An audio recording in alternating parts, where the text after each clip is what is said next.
Comme, je dirais, une de mes préoccupations, c'est de faire la pédagogie de l'idée idiote qu'il y a dans notre société, qu'on considérait qu'il y a une matière noble, le contenu, et une matière impure qui est la forme, donc la communication.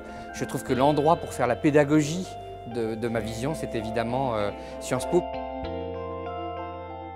Bonjour, je suis Stéphane Fuchs, le vice-président d'Havas, et j'ai la chance d'être dans mon ancienne école, dont je ne suis pas diplômé, l'Institut d'études politiques de Paris.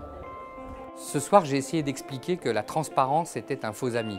Elle était parfois nécessaire parce qu'elle faisait avancer la vérité, mais elle était parfois dangereuse parce que la transparence, en mettant tout à plat, en écrasant en quelque sorte les choses, ne permettait plus la compétition, le désir, l'émotion, et au fond qu'on passait à côté du vrai sujet qui est non pas d'être transparent, parce que si les gens qui étaient là ce soir se disent que j'étais transparent dans la conférence, ça ne sera pas un compliment, mais que j'étais intéressant parce que ce que j'ai dit les a intéressés. Et que cette mécanique-là, elle est pour nous, conseils en communication, évidemment plus importante, plus vertueuse que la seule question de la transparence.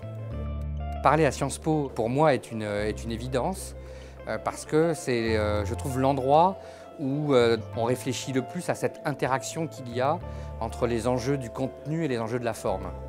Cette conférence se déroule toujours en deux temps. Il y a un premier temps où j'ai fait en quelque sorte un petit exposé personnel sur les enjeux de la transparence et les enjeux de la communication dans nos sociétés modernes et complexes. Et puis ensuite, c'est très intéressant, on a un vrai échange avec la salle, on répond à des questions sur l'éthique, sur à quoi ça sert, sur des remarques. C'est toujours pour moi un dialogue qui est très utile et très enrichissant. Puis débattre avec des gens qui ont eux-mêmes beaucoup réfléchi sur ces sujets, qui ont écrit, qui ont une connaissance livresque, c'est évidemment intéressant. C'est l'offre qui crée la demande, il faut donc investir dans la nouveauté.